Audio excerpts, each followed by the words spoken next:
Let's return to federal politics and that Redbridge Accent Group research that's shown One Nation would win as many as 59 seats if the election was held today. Now, as I said at the top of the show, this is a doomsday situation for the coalition that would see the Nationals completely wiped out and the Liberals reduced to as few as 7 seats. Joining me now is to discuss all of this is the Shadow Energy Minister, Dan Tehan.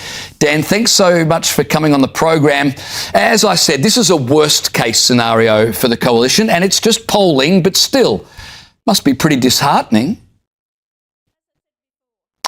Well, James, a couple of things to say about it. One of these polls before the last election in Wannon had me losing 57-43 to a teal. So I always take these with a pinch of salt. The other thing I would say is it shows the Labor vote collapsing. I think it's to 75 or 76 seats. So there is a lot of things in this poll that point to a big rupture occurring right across the board. So for us as a coalition, once again, it's a reminder, got to get out there, do the hard work, do the policy work in particular. And I thought Angus Taylor's budget in reply speech was brilliant in that regard, in that it put some really clear markers down as to what a coalition stands for.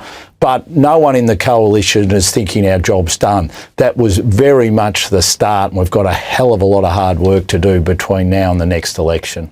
Well, I absolutely agree with you. Angus Taylor did a great job with his budget reply speech. Can we talk about some positive polling that you'll much more enjoy talking about? Support for new energy projects powered by nuclear, coal and gas. Well, that support has soared to record highs.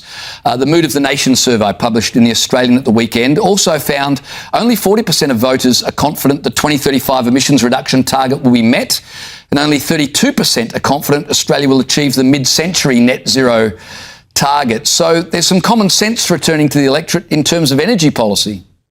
Watch the full debate and decide for yourself who made the strongest case. Do you think this polling signals a real political shift or just a temporary swing? Drop your thoughts in the comments and join the discussion below. There is, and I mean, the electorate have been able to see the hypocrisy of Chris Bowen and the Labor government in the last 6 months, because while Chris Bowen has been here in Australia saying that no one wants to talk to him about any other energy source other than renewables, the Prime Minister, of course, has been on a tour of our near neighbours with the begging bowl out, pleading to get access to more fossil fuels for our nation. And the Australian people, they can see what's occurring, and that's why, and I'm pretty sure within that poll, even Green voters were saying we need more refineries, we need to do more exploration for oil and gas. This is just common sense stuff. And obviously, you know, Angus in his budget in reply speech once again was very clear about this. We are going to be completely agnostic when it comes to energy source. We just want to pursue energy abundance. And that's coal, that's oil, that's gas, that's everything on the table, including nuclear, because with data centres coming, AI, you know, the jobs, the new jobs of the coming decades, we need energy abundance. Everyone else is pursuing it. China are, the United States are, Europe is turning the corner and starting to do exactly the same, and we can't afford to be left behind. So why don't you then ditch the Paris Agreement and demonstrate to voters, look, we are totally committed to just abundant, cheap energy, rather than having 1 foot in, 1 foot out? Why not go the whole way, ditch the Paris Agreement? Well, it's not 1 foot in or 1 foot out. We've been very clear. Net zero goes. It goes under a coalition government. Kaput, gone, finished. Net zero, over. What we will do, though, is continue to partake in the Paris Agreement. Before we went to net zero, we were a part of the Paris Agreement because we want to make sure that we're setting sensible targets globally, that we're part of the system. And if other countries are part of it, we want to be at the table saying, look, let's be realistic about this. Let's show common sense. Everyone's pursuing energy abundance. So let's have an agreement that works for everyone. So That's why we're doing that. And you have to remember, before Barnaby Joyce and Scott Morrison signed us up to net zero, we were part of the Paris Agreement. We were able to be part of that agreement when we weren't pursuing net zero. So you can do both of them. You can take a common sense approach to it. What you just watched was not just a political interview. It was a warning shot about where Australian politics is heading. And for the coalition, it is nothing short of a political earthquake. Because this new Redbridge polling is not a small shift, it is a full-scale collapse scenario. One nation surging to as many as 59 seats, the Nationals wiped out completely, the Liberals reduced to single digits. That is not a normal swing. That is a structural breakdown of the entire traditional right-wing map in Australia. And Dan Tian's response to it tells you everything you need to know about the state of denial inside the coalition. On one hand, he tries to dismiss it as just polling, pointing back to past election surprises and arguing that these numbers can be wrong. But at the same time, he cannot ignore what is sitting right in front of him. A vote collapse narrative spreading across multiple parties at once. Even he admits there is a big rupture occurring right across the board. That phrase is doing a lot of heavy lifting, because what it really means is this: the political ground beneath the coalition is no longer stable.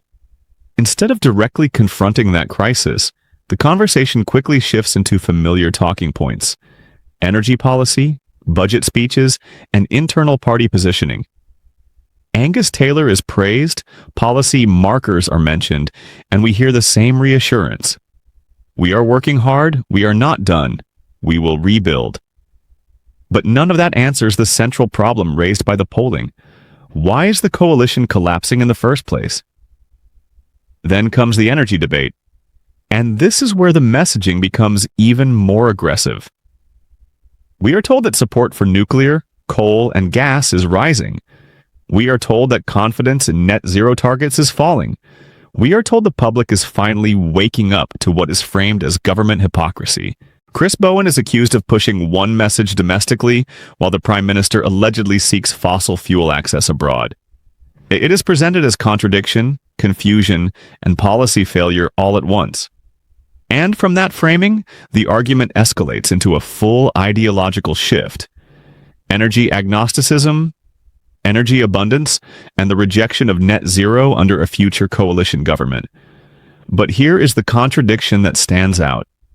Even while declaring net zero finished, the coalition is still committed to the Paris Agreement. So on one hand, they are rejecting the outcome of emissions targets, but on the other hand, they are still operating inside the global framework that produces them. That is the exact 1 foot in, 1 foot out tension the interviewer points to. And it is not fully resolved in the answer. Instead, it is justified as common sense and realism, with comparisons to other global powers like China and the United States to suggest Australia must follow the same direction or risk being left behind.